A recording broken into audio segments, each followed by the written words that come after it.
I was wrong. I'm such an idiot. I was wrong. On the dance floor. Like, hi guys, welcome back to my YouTube channel.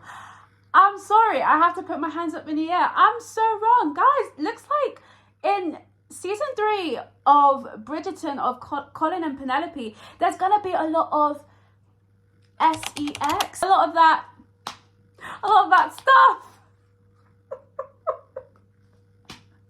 Ow. To think I could actually confidently say, like, yeah guys, I know that there's not gonna be sex scenes between Colin and Penelope.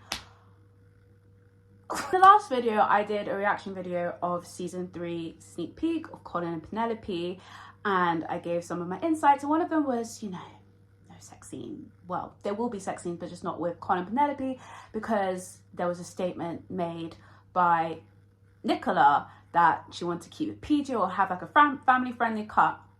And I was like, yeah, saying it with confidence on YouTube, like, okay. And I get warnings of people in the comments saying, like, girl, I don't know if you read the book, but it's gonna happen. There's gonna be some sexual intercourse between Colin and Penelope.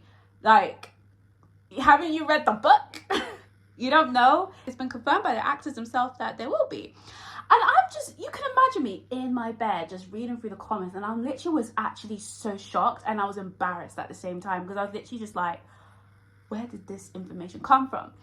And what did I do? I went to go Google again, because I was like, did I really pull out that information from thin air? What possessed me to go and say that it might be PG this time? So I did some of my research, and then I found it, but I read it wrong. I remember reading it in passing like a long time ago, and I remember just like, yeah, I'm just gonna say that because I read it from an article. So, but I read it, and Nicola was just basically saying, like, yeah, she knows that the book is quite racy, so she's kind of have to step up into her role and kind of do those scenes, and she's very nervous. And I think from the context of reading it, she was just joking about, like, yeah, she's gonna put in her contract, like, make it PG family cut, and that there's a favorite scene from the book, the carriage scene, as in, I was like, oh wait, what the hell? And then I was like, I need to read more, like, what's going on? And then they asked Nicola a question, like, hey, like, when you think of the word carriage, like, what's the first thing that comes into your mind? And she said rocking. And then they asked her, when you think of the word mirror, and she kind of mimicked the words of, like, yeah, that kind of stuff. So clearly, I was insane for saying that, and I like to put my hands up in the air and be like, I'm so sorry. I'm sorry, guys. I'm sorry. Looks like there's gonna be sex scenes, and I will not be watching this with my mother. I won't be. I can't. When I watched season 1 with my mum, the Duke and Duchess, and that scene, that famous scene that was like 5 minutes long or whatever, when they got married, and, you know, they're like, exploring their newlywed in love or whatever. It was just so awkward, and I was just sitting there with my mum, like, what the hell? I mean, she understands this generation that, you know, it's got to be there.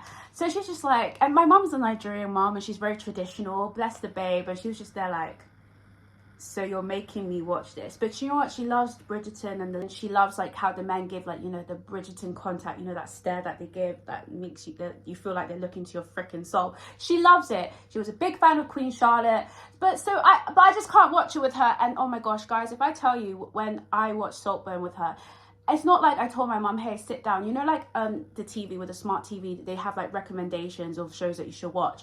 I didn't know at the time that anyone watched Saltburn was going to be such a big hit. It was new, and it just came up on my screen that you need to watch this. And I thought, yeah, I'm going to watch it. Like, it looks, I don't know, the reviews were saying 79%, so like Rotten Tomatoes. I was like, great, watch it.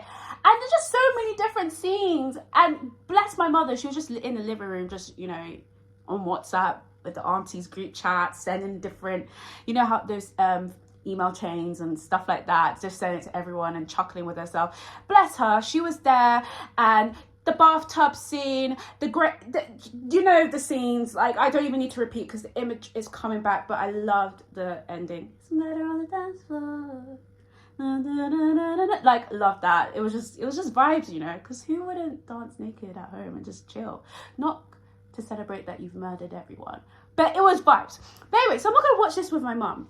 But in the meantime, as I wait till May and June, I realized that, you know what, I haven't ever really been one of those people that read books before the film comes out, other than Noughts and Crosses, 50 Shades of Grey. I think it was one about Fallen Angel, and then Hush Hush. Like, those were the books I was reading in, like, before year 9, from year 4 to year 9. And I was banned from reading them because my dad was like, you need to focus on GCSEs. And then, you know, when you grow up, GCSEs and A levels and uni, and you realize, oh my gosh, life is just so complicated, like how to get my stuff together. I just ended up reading personal development books. I've been reading all of those, and I haven't really read any rom-com books. I found it very difficult because I kind of saw reading as just, I don't know, not form of leisure, because I was just so used to reading just personal development books and kind of stimulating my mind. But I really want to get back into reading books for leisure, if that's like mystery books, rom-com books, detective books, like all those kind of stuff. And I thought, well, since everyone's saying like it's in the book, I might as well just start this year reading and see what the hell is in the book. They did say that season 3 is pretty much to the book. And I do like a bit of surprise, but I think there's a level of form of experience where you get from reading the books, and then a different form of experience when you actually watch the show. Kind of cool to see the process of seeing the characters that you've envisioned in your mind and see how they play it out on TV. In this case, I already know what Colin and Penelope looks like, so it'll be very interesting to see, like, would I be visualizing them when I'm reading this book, or would I be visualizing someone else of my own, you know? So it's very interesting. So I'm gonna do that from now to May, June. I'm gonna freaking read the book, not because of the scenes. That obviously is just like, wow, I again shocked. And again, I'm so sorry. I don't know who sent me to say that. I'm sorry. Clearly I need to work on my comprehension of understanding what things mean. But yeah, clearly there's that. So I've ordered the book. It came yesterday, and yeah, so it's called Romancing Bridgerton. Clearly it's in the title, romancing, and you know what romance is like in the Bridgerton world, so you know, don't know what I'm thinking.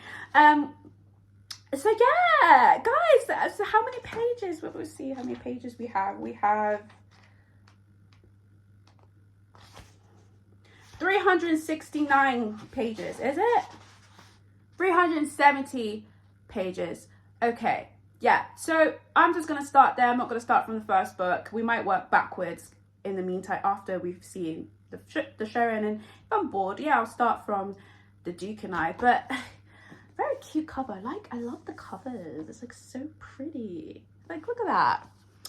All right, Julia Quinn.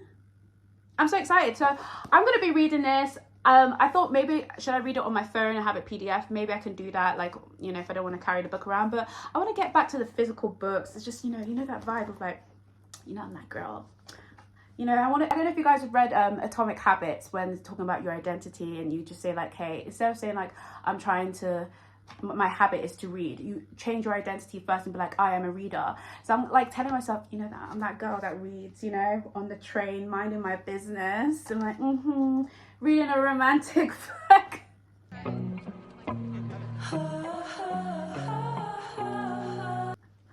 Ignore me.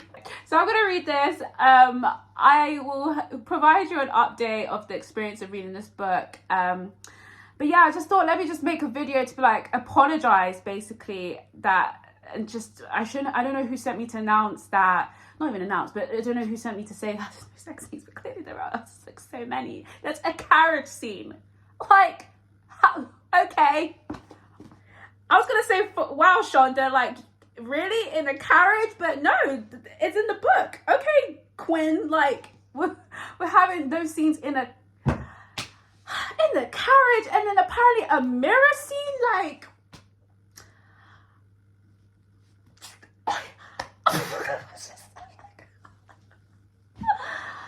dang, guys, wow. That would be actually so funny. Like, if you guys didn't tell me that there was going to be some sex scenes, I think it would have been very hilarious. Like, I would just be watching it and I'll just be in shock and be like, whoa, like, how, whoa, I thought Penelope and Colin were innocent. No, they're not. They're not innocent. I'll actually just be like, ah. And I know my mom would be giving me that bombastic side eye, like she'd be like, what are you making me watch? Damilola, that's my Nigerian name. She'd be like, Damilola, hey, you want to make me see people naked on the screen? On the big 4K screen. That's something she would say. Oh gosh, but this is so funny, guys. I wish you saw my reaction when I was reading the comments. I was just actually like, everyone is saying the same thing, and I was like, was I living under a rock? Like, where I don't know where I pulled this information from, and I'm like, yeah, I found the article, and I was like, yeah, no, I know what I'm saying. I was like, no, I just read it wrong. Oh my days. Anyway, I'm gonna read the book. I don't know if I'm gonna try and finish it before that. I don't know if I want to be surprised or not, but yeah, we'll see. Yeah, we'll see. We'll see. But I'm excited. I'm literally going to London now for a gig, and yeah, I'm just gonna read it. Start reading it. It's not every day. Netflix, bit of books. So yeah, I'm really excited. In the meantime, to those that have been newly subscribed to my channel, welcome. Yeah, it's nice to have you on this channel. Don't forget to like, comment, subscribe. I actually have a lot of Bridgerton content. So there's me reacting to Queen Charlotte, literally binged the series in a day, love the show. And then also check out the videos when I take one of my songs that I've written and make it into a Bridgerton sound. One thing I love about Bridgerton is the composer Chris Bowers. The songs are absolutely so beautiful. They take modern songs out there and make it more like a Bridgerton style. Really, really love it. So I was like, hey, you know, as I'm trying to learn how to do music production and just, you know, just for fun, I thought, hey, one day I would love my songs to be eventually on Bridgerton. So I just thought, let me just do it for my own, and it got great views, especially the Colin and Penelope one. So that song was, I wrote a song called I Miss You, and I made a Bridgerton instrumental style version of it. I also did the same one for what's their name, Anthony and Kate. So a song for that I wrote called Hey Adam, and made it again into a Bridgerton instrumental style version, and I did it with the Duke and I.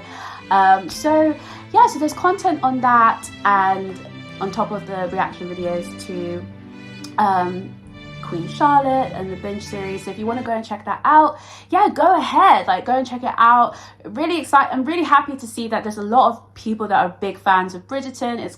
I know people at work kind of find it annoying when I talk about it, but I'm obsessed. So you're more than welcome to share your thoughts and comments down below. I think it's really great just to see other Bridgerton fans, and yeah, and also just a big shout out to Bridgerton. And Shonda, if you see this, please, I wouldn't mind being Benedict's girl in season 4.